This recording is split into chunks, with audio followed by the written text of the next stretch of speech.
All right. Good evening, everybody. It is 6 o'clock. I'm going to call the meeting to order. And at this time, if I could have Police Commander Meldon lead us in the pledge.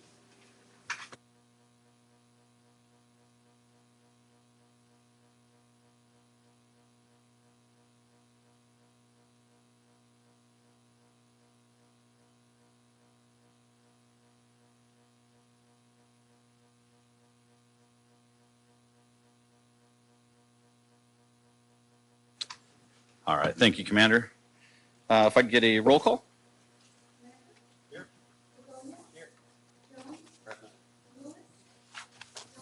Here, and we do have a quorum. Moving on to item 4, consideration of approval of the agenda. If I could have a motion. Councilmember Jones? So moved. Do I have a second? Councilmember Lambert? Second. All those in favor? Aye. Aye. All right, motion passes. All right, moving on to item 5, public forum. Members of the public may address the city council members on any item of public interest that's within jurisdiction of the city council. Includes agenda and non-agenda items. No action will be taken on non-agenda items. Speakers are limited to a 5-minute presentation. Detailed guidelines are posted on the city council chamber information table in the back. At this time, I would like to invite the public to come forward, and just a reminder, if you could silence or turn off your phones while you're in the council chambers.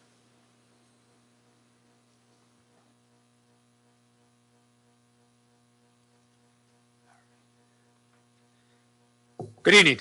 My name is Jeff Dela Cruz. I am a government teacher from Pacheco High School.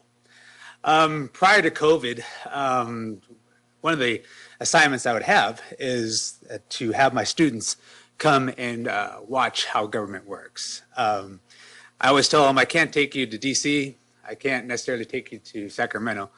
So the best thing we can do is come and see how local government works. But local government actually is more important than I tell them is actually has more to do with you than actually what's going on in DC. It affects you more. And so I think this is a good experience for them to see that. And so tonight and in future, I will be bringing students to watch. I only open up to 20 at a time because I don't want them to, I have 100 and some odd students that I don't want them to overcrowd the whole area and not give seats to other people. So I just want to just say that that's what we'll be doing in the future. I'm looking forward to hear what you guys have to say tonight, and we'll go from there. I also had another issue that I want to talk about real quick. In regards to what goes on as far as youth athletics in this community. My daughter, my son, have played public youth sports for years in this district, in the city, and now they're at the age of they're now at the point where they're playing travel balls. My daughter plays travel volleyball, and my son plays travel baseball. One of the weekends, my daughter, her team actually was up in the Bay Area, and they played at a weekend at a complex. And it was a massive complex. I didn't get a chance to go, but I got to see pictures. It was a massive complex. And I started wondering to myself, why don't we have something like that here in our community? It's not like we lack the land for it. We have the ability to bring something like that to this community, whether it be outdoor or indoor. I think indoor is what we could do with something like that for bringing revenue to the city. It'd be great for hotels. And one of the things that I'm going to leave with this. I have a friend of mine who raised 3 excellent children, been in the community for years. And one of the things she always told me when we had children, my wife and I, and she says, and I said, how did you do such a great job with your children, raising your children? And one of her, and I'll never forget, she said this to me, and I'm going to leave with this. She says, I'm going to leave you with this little bit of information. She said, you keep them on the court to keep them out of court. And so I urge the city to take a look at something like that for our youth, because my kids are going to be gone in a while, but we got younger ones coming up. And I think it would be great for the city, great revenue for the city, tax revenue for hotels, restaurants, you name it. So that's what I have to say. Thank you. All right, thank you.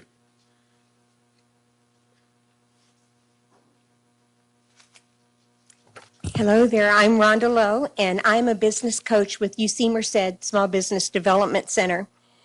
Anybody that knows me knows how passionate I am about helping independent entrepreneurs. So none of you look too very surprised about that.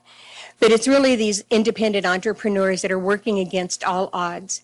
And every day they put everything they have on the line to make that happen in order to succeed. 3 of you on the council are entrepreneurs, so you know exactly what I'm talking about. 7 years ago, I was a member of the Economic Development Commission right here in Los Banos when I was introduced to the SBDC. For me, it was kind of like finding a unicorn. Here was an organization that really believed, much like I do, and that is that fostering the entrepreneurial spirit is the lifeblood of a community. It was then that I became involved with the SBDC, and I'm really proud to say that we've had a wonderful working relationship with the city since then. I've been an entrepreneur most of my life, and I started my first business here in Los Banos in 1984, which seems like forever ago. But I do know firsthand the struggles and the challenges that come with being an entrepreneur with often very limited resources. So why is it important to foster the entrepreneurial spirit? I believe that locally owned businesses are the culture keepers of our community. Think about that. They're what makes us different from every other community. And when it's done right, they can help us create our unique advantage. The money spent at a locally owned business is vital to the community. Even the most conservative reports show that for every dollar spent at a locally owned business, 45 cents stay in the community. And that's compared to 14 cents that's spent in a chain store. And most of that is with payroll. The rest does return to corporate headquarters and out-of-state vendors. Now, I'm not here to put down chain stores. We all go to them. But I am here to uplift the aspiring entrepreneur who comes to the table with not just an idea, but with a passion. And in light of our current and our looming economy, we do expect to see a surge of people looking to start a business. We saw that with COVID. We had more businesses start in 2020 than we've averaged in other years. Things have changed, and the old way of doing business is not a way to do it anymore. It's no longer viable. You need more than an idea and keys to the front door of a building in order to be successful these days. You need a plan to make that idea viable. SBDC is here, and we're positioned to come in, as we always have, and help entrepreneurs do this at no cost to them. If you ask me, I think there's no better demonstration of our tax dollars at work than to have a program such as this to pour back into the dreams of passionate entrepreneurs that will start and grow their business in our community. We've not offered our workshop since COVID. It seems like so long ago, but I believe it's time for us to be proactive and go after growing our own economy. We're ready to partner with you again, and I've already reached out to Stacy, and we're going to start with educating and empowering these people to make Los Banos a robust economy and help them to be our culture keepers of our community. Thank you. All right, thank you. Anyone else?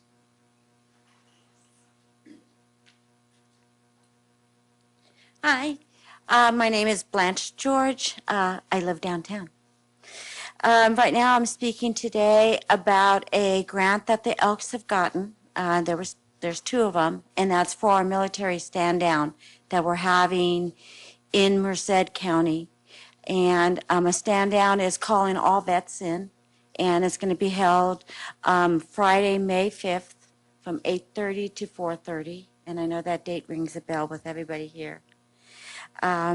So what we'll be doing is we'll be purchasing items for our veterans, and then even our focusing on our homeless veterans that we have in the county, and providing baskets for their homes and items for their homes. So that's what we'll be using these next 2 grants on.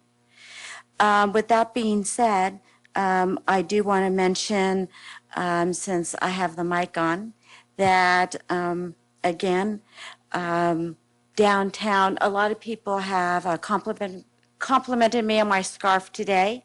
I just want to let you know that I bought it downtown where you can live, eat, and shop.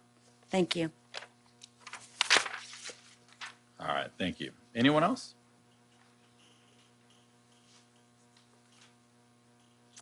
All right, seeing none, I'll go to our city clerk. Do we have any write-in comments? Okay. All right, so at this time, I will close the public forum. And let's move into item 6. This is consideration of approval of the consent agenda. Items on the consent agenda are considered to be routine, will be voted on in one motion unless removed by the consent agenda by a council member.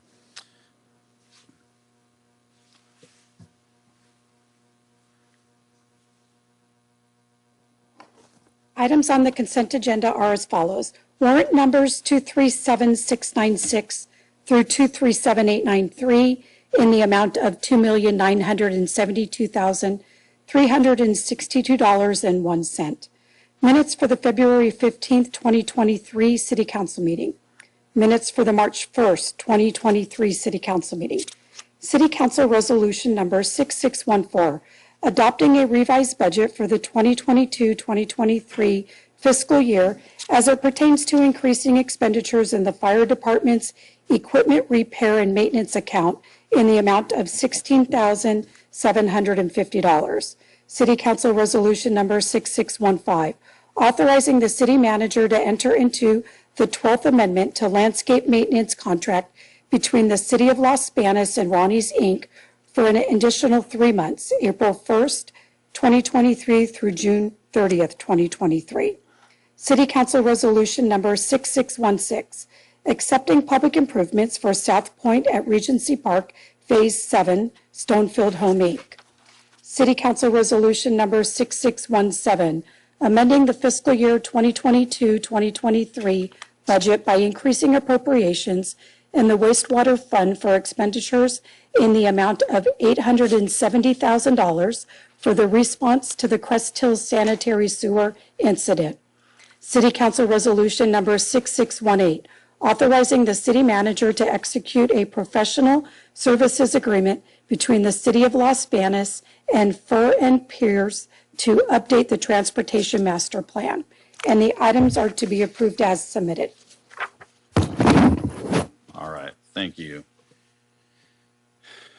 Do I have any council members wishing to pull any items? Councilmember Lewis? Thank you, Mr. Mayor. I'd like to pull item G. Okay.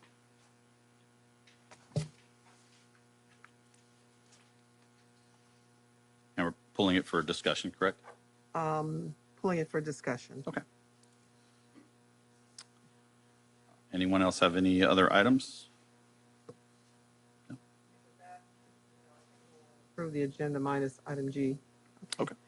I'd like to make a motion to approve the consent agenda minus item G. Thank you. Councilmember Lambert? I'll second. Second by Lambert. All right, all those in favor? Aye. Aye. All right, so let's talk about item G. So first of all, I want to say a thank you for the report and the detail of it. And for our community members, both attending the meeting and those that are viewing us online, you can go to our city website and pull up tonight's agenda and look at item G and read it in full for your edification. Just a couple of things. One in particular, we're approving a certain dollar amount for this item on the agenda. And I guess I'm just interested to find out, is this financially everything to date that we're aware of that we have to pay, or is there anything else out there of work that has been done that we still need to consider? This amount is including all the construction that has completed to date, as well as all the mitigations effort that's completed to date. There is a couple either invoices from our consultant that has not been accounted for, but I've already estimated as part of this 870. We just have not received the actual invoice. Okay. And as of today, I'm not sure if we're still doing testing on the canal, but as of the dates that are in here, it seems like it's been brought back to the state in which it was prior to the invasion. So are we still at that state right now? Yeah, so the canal is operational now, and we are no longer doing any testing. Okay, all right, thank you. That's it. All right, thank you for that. And with that, I'd like to make a motion to approve item G of the consent agenda. All right, do I have a second? Councilmember Begonia? Second. All right. All those in favor? Aye. All right.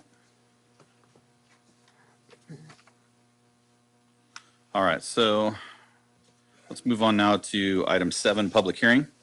If you challenge the proposed action as described here in the court, you may be limited to raising only those issues you or someone else raised at the public hearing described herein, or in written correspondence delivered to the city at or prior to the public hearing. So for item 7A, public hearing, we're going to go to Community and Economic Development Director Souza Elms. Thank you, Mr. Mayor and City Council. So this item is an annual item that, as some of you may recall, I do bring. I've been bringing for the past several years. So this is the Housing Element Annual Progress Report. We are required by government code. Each jurisdiction has to prepare and submit an annual progress report on its housing element by April 1st of each year. We're required to contain the following. We have to give a status of the housing element and its progress and its implementation. We have to give progress in meeting the city's regional housing needs and any actions that have been taken by the city towards completion of those programs. So we are required to be reviewed and considered by the city's legislative body. So that's what we're doing tonight with the public hearing. And then subsequently, we are to submit our annual progress report to the Office of Planning and Research, which is OPR, and the State Department of Housing and Community Development, which is HCD. And this does not require, though, their approval. It only requires the approval of the legislative body. So the purpose of the housing element in this annual progress report is to remain compliant with the government code and housing element law. It's to update the city council on housing development and implementation of the housing element, and it's to ensure eligibility for state grant funding. A lot of our state funding that is tied to the community development block grants, CDBG, which right now we have an active code enforcement activity. We would not be eligible for that grant if we are not in compliance with our housing element. We recently were awarded the PLHA Permanent Local Housing Allocation Funds. We wouldn't have been eligible unless we had a housing element that we were in compliance with. So it's very important with any type of state funding that we're in compliance with our housing element. So this is our current progress of where we are at with our RHNA, our Regional Housing allocation. And it breaks down, and I apologize, in the staff report you can see that it's much clearer. But essentially I want to have you focus on the light blue column. That's 2022, and that's the year that we're reporting. So we're reporting from January 1 to December 31st of 2022. This cycle of our housing element began in 2016. So this table starts at 2016, but really the focus is what we've done in 2022. There were 6 low income level permits issued. Those were for accessory dwelling units. There were 1 moderate and 148 above moderate units that were issued permits, which gave us a total of 155 units, residential permits that were issued in the calendar year of 2022. In the very last column to the right, it shows our total remaining RHNA by our income level. As you can see, the above moderate, which is your typical single family residential dwelling unit, we've met our quota and we're fine there. But where we still have a deficiency in meeting our requirement is under very low, low, and moderate income, with an outstanding 1,314 units within those special income levels that we are still encouraged, targeted to reach by the end of this housing cycle. So implementation of the housing element not only has your RHNA, your regional housing needs allocation, but it also has the implementation side, which is in line with our general plan. And so I'm going to go over these pretty briefly, but if you'd like, I can stop at any time, but for sake of time, I'm just going to go through, because it's required by law, to go through our implementation goals. So we are to provide adequate sites for residential development and alternate housing choices at affordable costs for all segments of the city. We've committed to do that. We're to remove governmental constraints, which we have an efficient and streamlined permitting process. We're to encourage the maintenance, improvement, and rehabilitation of the city's existing housing stock and encourage the maintenance and upkeep of existing affordable housing, which we do through our current ordinances, nuisance ordinance, and with our code enforcement, as well as pre-existing grants that were offered by the city for rehab of homes. The fourth goal is to achieve energy efficiency in housing activities. We do this through building permits through Title 24 and the Green Energy Code. We're to ensure that all residents have access to housing. That's definitely a goal of the city, and more so a priority has been on sheltering the unhoused, the homeless. And we've been focusing on that and securing funding to be able to provide more housing for the unsheltered. And then goal 6 is to increase the percentage of homeowners in the city and provide adequate information on all possible housing assistance programs and distribute to homeowners, developers, and other residents, which we do. And we have resources also on the city's website. Goal 7 is to maintain an adequate percentage of affordable rental units within the city to accommodate all income groups and family types. This is a goal which we strive to obtain. This is can be difficult because the city is not a developer and we cannot mandate development. However, we do encourage and we try to work with affordable housing builders to provide housing for all income levels. And then the last goal is to encourage new development projects for special needs groups, which we provide density bonuses and special incentives to meet those needs. And it's a goal of the Community and Economic Development Department to achieve as well. And we've adopted several ordinances in the past to be able to help also encourage more housing for special needs groups. So public comment, public hearing notices were published on March 5th, 2023. As of today's date, no comments have been received.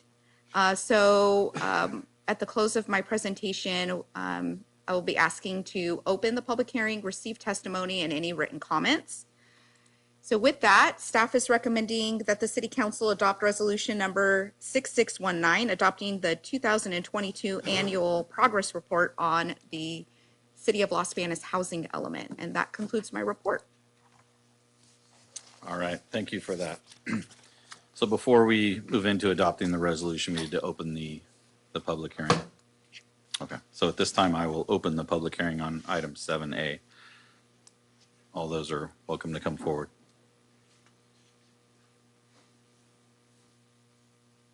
Good evening, Mayor and council members. I'm Anna McCauley, local resident.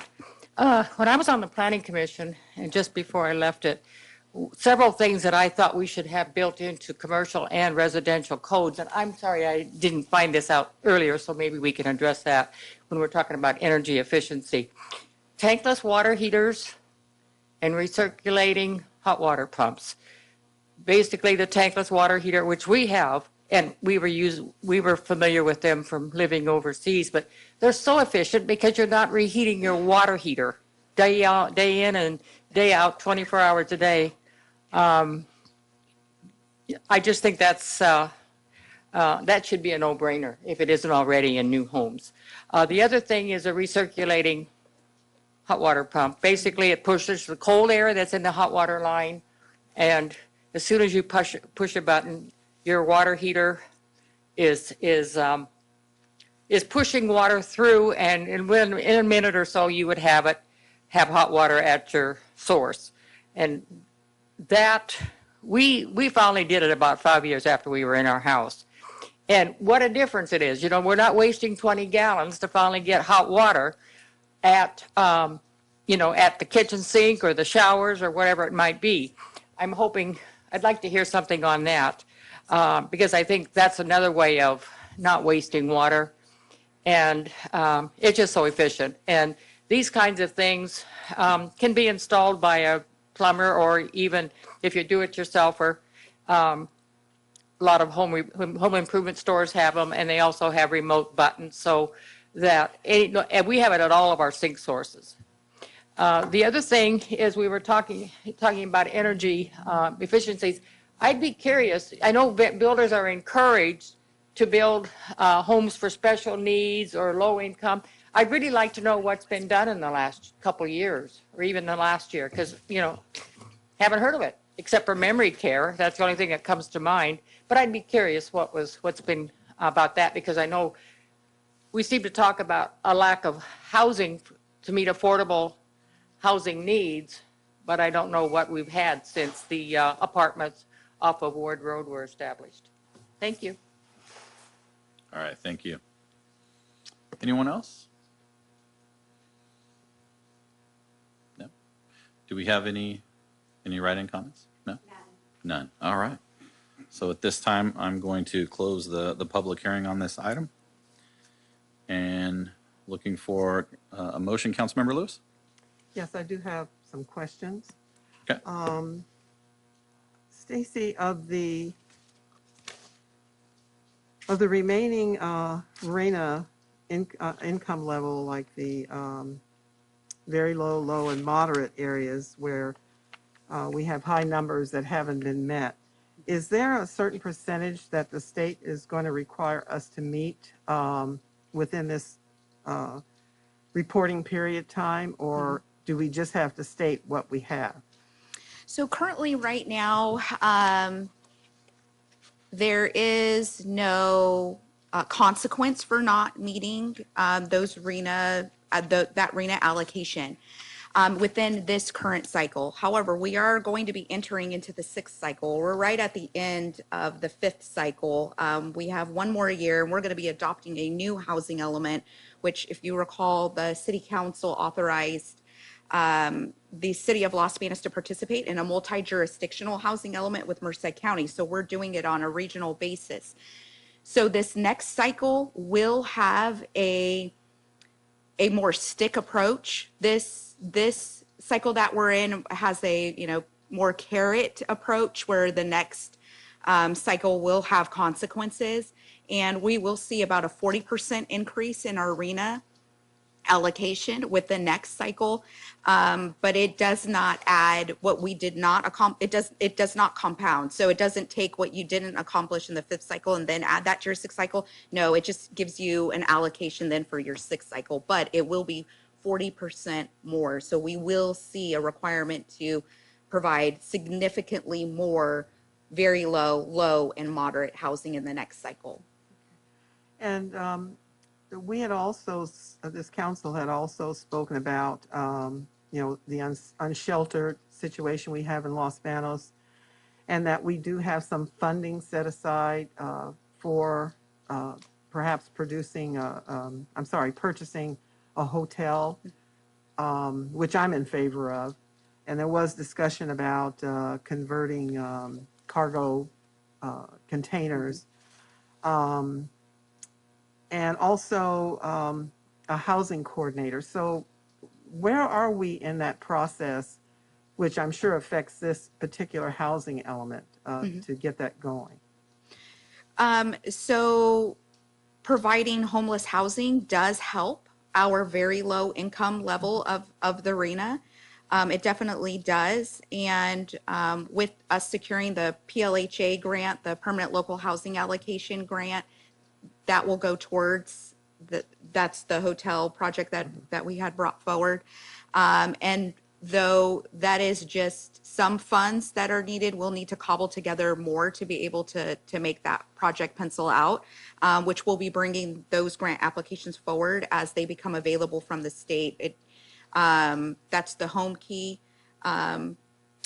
grant allocation. So those are all from the state. We'll be bringing those forward.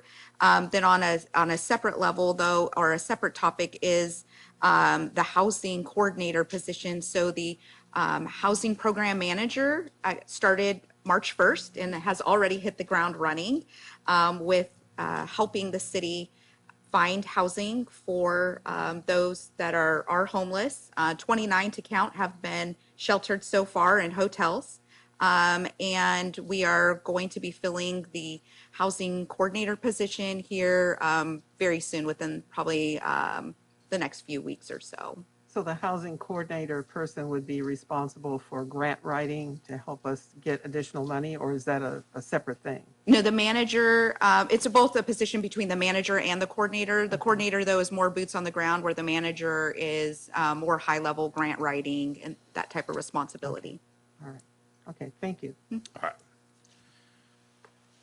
All right, so at this time, looking for a motion to approve the resolution. Councilmember Lewis? Oh, Oh. I'll go on and do it. My light Okay, was sorry. still on. You were blinking. Okay, it's item number 7. 7A1. Yes, thank you. I'd like to make a motion to approve City Council Resolution 6619 as read by title. Thank you. And can I get a second? Councilmember Lambert? Mr. Mayor, I'll second. Thank you. All those in favor? Aye. Aye. All right, motion passes. All right, so let's move on to item 8, mid-year 2022-2023 fiscal year budget review. For this, we're going to go to Interim Finance Director Kuhn. Good evening, Mayor, council members.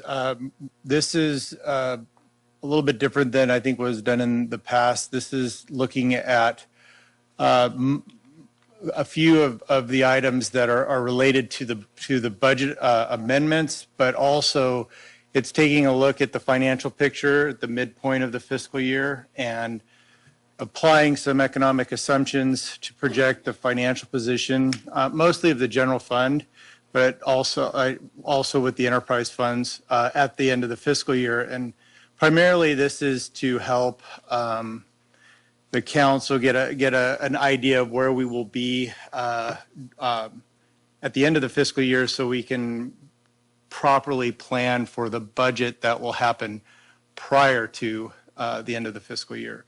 We'll also review some of the budget adjustments. Mostly, it'll be a review of the larger budget amendments, but there is an exhibit behind the staff report that details out all of those adjustments of the fund numbers and accounts and so forth.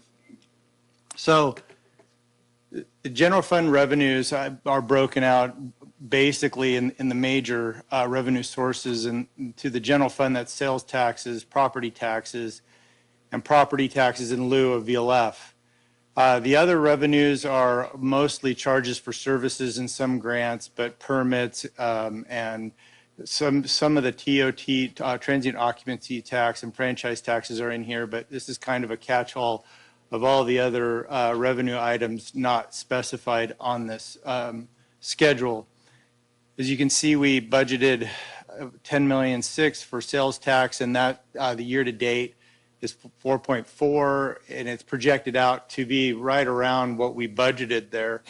And this is taken into, so this was taken into, the assumptions used were predicated on remittance that we received, and then we extrapolated out to what the year-end number would look like. Property taxes are a little bit surprising. We, for year-to-date, in our first remittance, we received $3.6 million, and that we usually get in these remittances about, we get one chunk, and then the next chunk is about 80% of that remittance.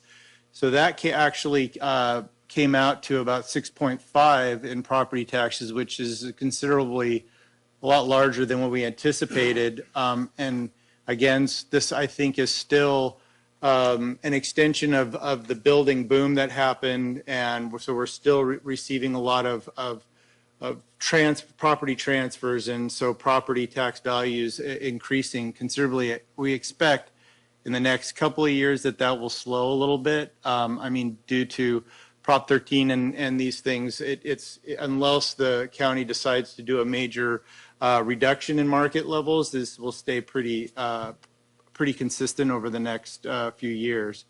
So the next is property tax in lieu, or the triple flip, which has been in existence for a while. We get two payments, and our remittance that came in for this was $2 million. So it was easy to come up with what the projected amount was, and that's a little bit higher than what we anticipated at budget. The other revenues, the biggest, I think, lagger in this area were permits. We budgeted about 1.5, and to date we have about 300, and it's slowed considerably. So in that area, we're expecting to not meet the budgeted numbers there. But as a whole, it looks like the total revenue that we expect to receive at year end will be about $750,000 higher than what we budgeted for the general fund. General fund expenditures are broken down by function. And in this case, we took all the way up to February 1st, and then applied some assumptions based upon hiring, things that are still positions that are still unfilled and not expected to be filled based upon discussions I had with department heads. And so in the administrative side of things, the projected budget is 1.6, which is less than what we budgeted. For community development, building, and engineering, it's going to be 2.6, which again is a budget surplus in that area. One of the biggest budget surpluses that we're seeing by function is safety. We budgeted 15.7. We're expecting, based upon discussions with department heads and unfilled positions and positions that are either in the process of going through the academy and all this, that we're not really expecting that expenditure to really hit until next year, and that was close to $1 million in a budget surplus there. Recreation is pretty easy to meet the budget there because of how the positions are filled and what they're using. The only thing I think that was lagging there is a few capital projects, but as those go, the way the design and approval and construction happens, is they're going to happen right around that cutoff, so that could easily meet that budget number.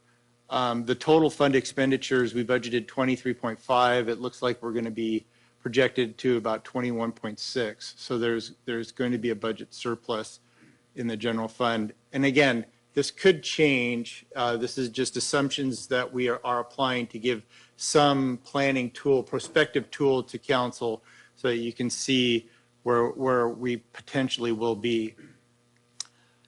Some of the general fund adjustments that are in Exhibit A that I'll point out is the big one to revenue was the ARPA, and this was due to an accounting rule applied by the auditors, in which they recognized the entire ARPA allocation in the last fiscal year. So this was budgeted for that we would get one allocation, then another allocation, but it happens within a recognition period that required us to recognize the entire allocation in last year. So we took this off in order to make our budget actuals mirror what the auditors wanted us to do.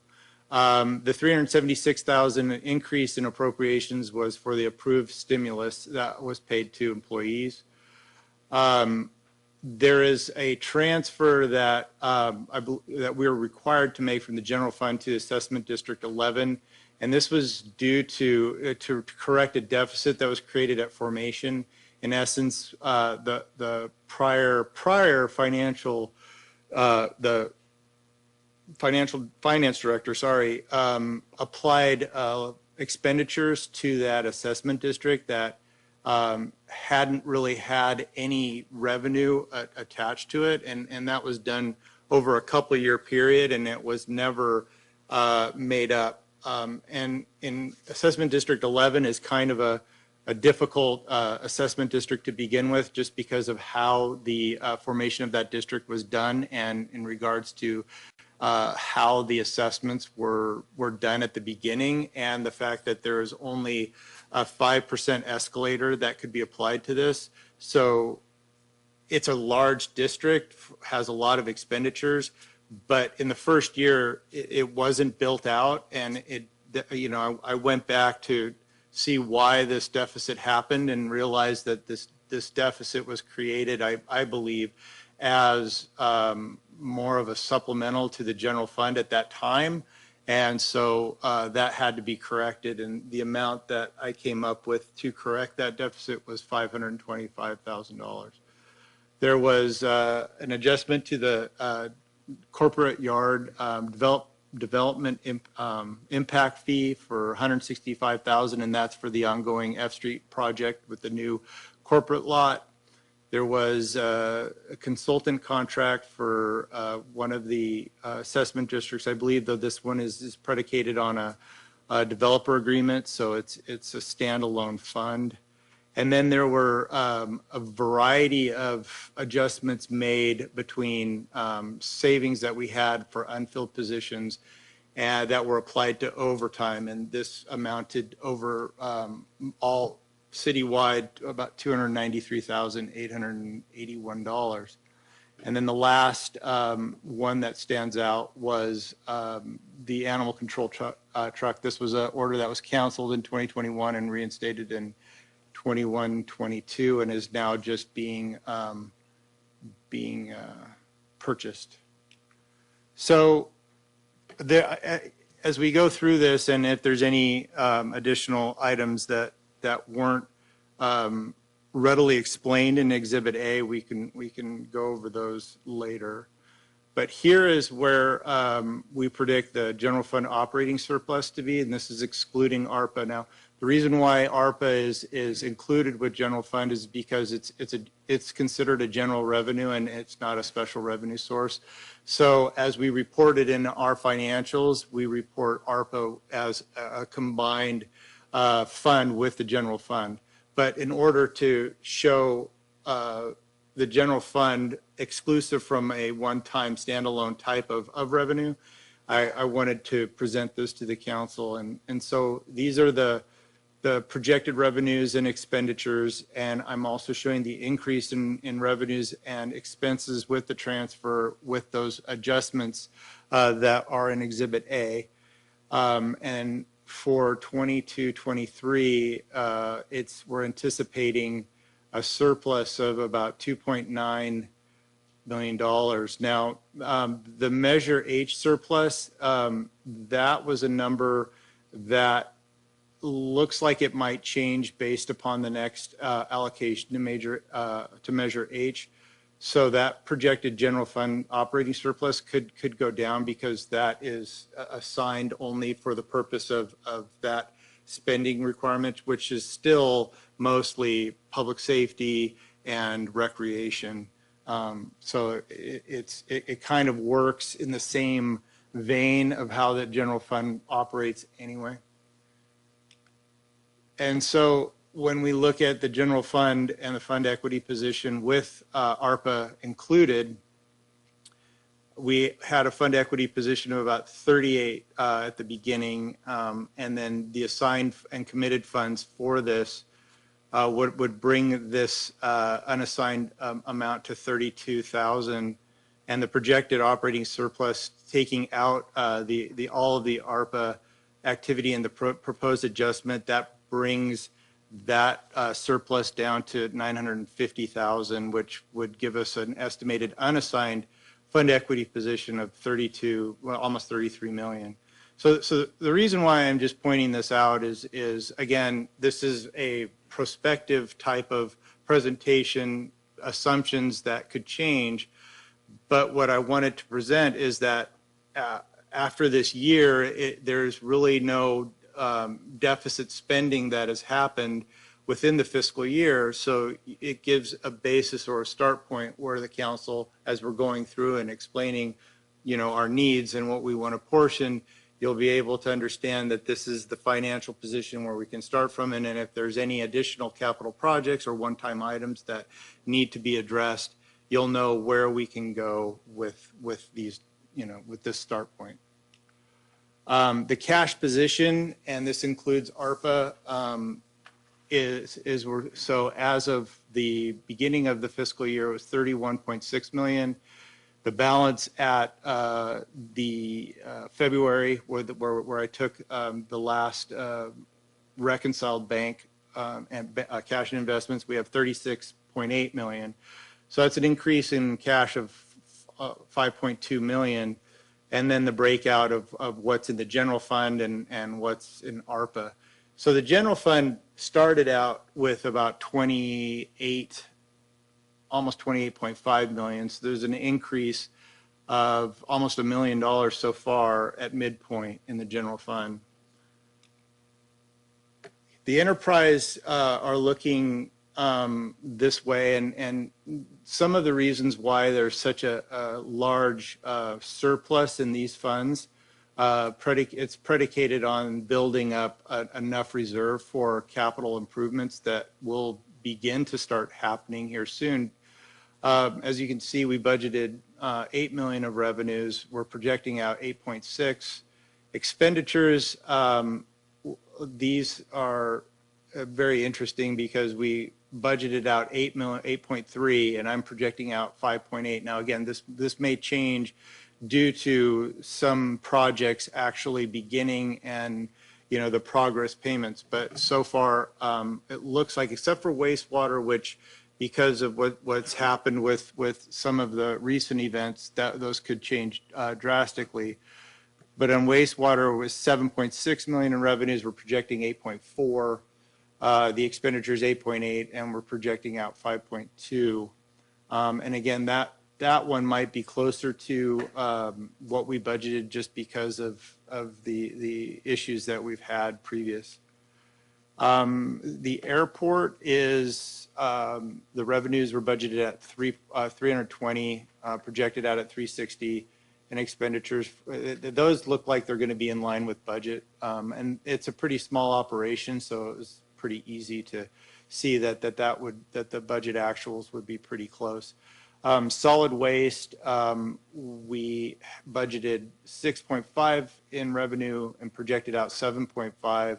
Expenditures had 10 million, and the projected is 5.8. Now, this next slide will say why some of these things have created these surpluses, and mostly it's because of these projects that have been postponed. In the water fund, there was a land purchase that was budgeted, a wastewater master plan, and then the solid waste fund land closure. These are most likely going to take place in the next fiscal year, so that's something to be aware of when we come to you in the next budget year. We did have a well design and well testing at well number 6, and that was a $358,000 adjustment. And again, these are in Exhibit A.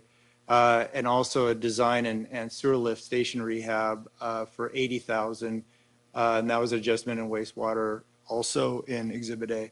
The last was the internal service fund, and this affected all of the funds because it's charged out to all of the funds in that, and that was 110,000 of increased apportionment, and that was due to an increase in fuel costs that was unexpected. So that's just a quick rundown of where we are. This was just meant to be kind of more of a prospective comfort level for the council as we move forward. I'm happy to go over any of the numbers if you wish, but at this point, I think we're just looking to have Reso 6630 approved for the budget amendments that were attached to this Reso. All right. Thank you. Thank you for that. Open it up to council for questions. Councilmember Lewis. Oh, I hit it again already. Didn't know. Yes, just one question. Under the enterprise funds, when it comes to, well, I guess I would see it in wastewater. Maybe it would go under another category. But we had been dealing with chromium-6 for quite some time, and there's been no talk about it. And I'm just wondering, That would you be know, I in don't, water. okay, so, And I mean, when you meant dealing with it, well, I'm talking about there's been no you mean action the taken at this the point specter of other chromium than 6? the testing that we had done years ago. So Yeah. I'm very concerned whether or not the state is going to come back and say, look, we got these new numbers now. The Fed's, you know, probably working or has already worked on new numbers. What does that put us for setting aside money to deal with that? So from a cash position, we have both impact fees and we have a cash position. I think it's close to $30 million just in the wastewater. That's not going to finance a chromium-6 operation. We would, once we get some kind of mandate from the state, that once that happens, then the state will open up, usually through a credit line through the water board, some kind of lower interest rate debt in order to finance the cleanup. So, and that would be phased through, I don't know if we'd have to finance the entire thing or through tranches. I'm assuming it would be through several tranches in order to, you know, see exactly where we are after we do the initial phase versus that. I think from where we are in a fee structure, we are in the process of looking at our fees because we have a sunset on the current fee structure that I think is coming not this fiscal year, but the fiscal year after that, where we have to go through the whole process again of rates, which we have to go through a Prop 218 requirement. So with Public Works and Finance together, if any of these things come out, all of these would be put into the assumptions needed in order to finance or to create the user fee that would incorporate all of these requirements. So the way that we keep the fees from being overbearing is that we amortize the cost of this, and we amortize the cost of this through some kind of credit line through the Water Resource Board. Thank you. All right. So I only have one question.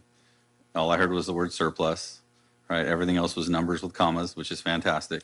But it puts us in a position, correct me if I'm wrong, that if there is a improvement project, if there is a project that this council wanted to move forward in, that there are programmable funds for that. I'm just going to say two words, Yes. animal shelter. But again, I'm looking at what the bigger picture of what problems we can take care of. So the animal shelter has program funds Okay. already. And that's something that we are been working on, and I believe that we have it financed already, and that is in the current budget. So that is outside of what we're expecting with this. So Perfect. yeah. That's all. Yep. Okay. That's all I wanted to go with that. So perfect. Okay. All right. So at this point, I'm looking for a motion to approve the resolution. Anyone want to make a motion? Councilmember Jones? Yes, Mayor, I'll make a motion to approve City Council Resolution number 6620 as submitted. Thank you. Can I get a second? Councilmember Lambert? Mr. Mayor, I'll second. Perfect. All right. All those in favor? Aye. Aye. All right. Motion passes. All right. Moving on to item 9, advisement of public notices.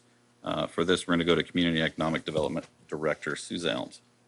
So we have one public hearing notice. This is a conditional use permit for DD's Discount. They will be located at 1333 West Pacheco Boulevard, which is right next to Grocery Outlet. What they are requesting is for a variation in their signage.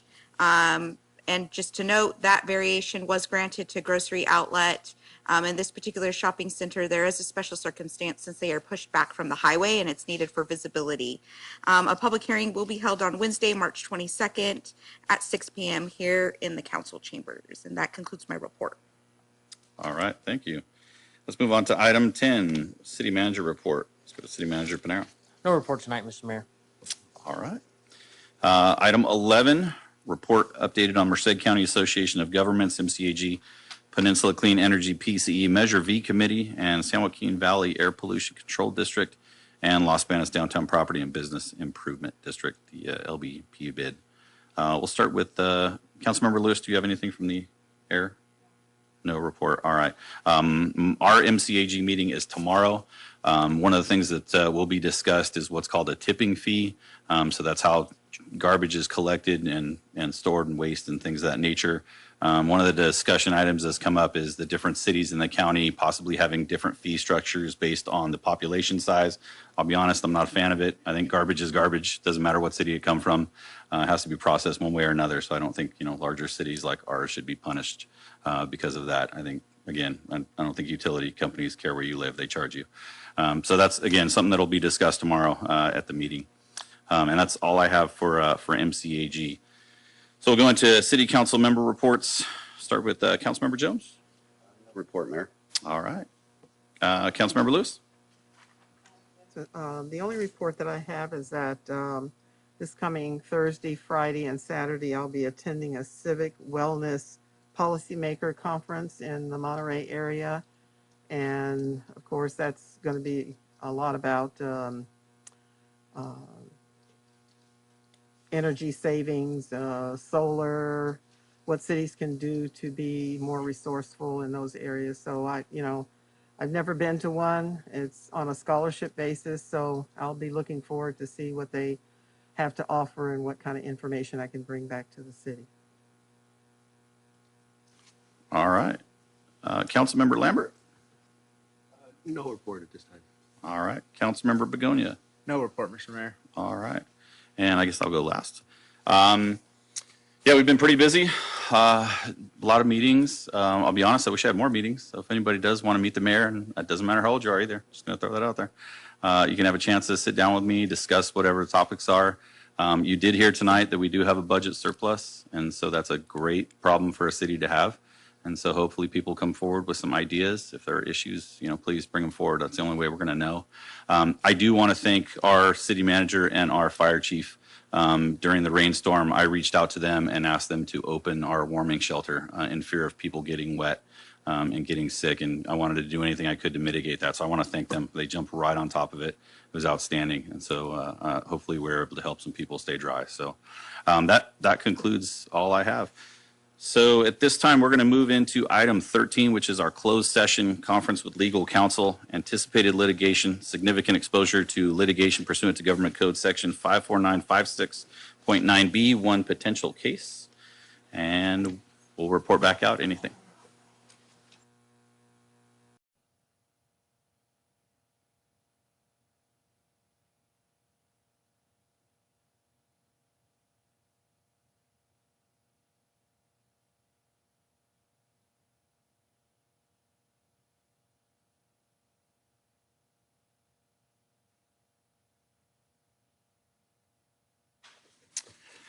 All right, we are back from closed session, and at this time we have nothing to report. I'll ask for a motion to adjourn the meeting. Councilmember Jones? So moved. Can I get a second? Councilmember Begonia? Second, Mr. Mayor. All those in favor? Aye. All right, meeting is adjourned.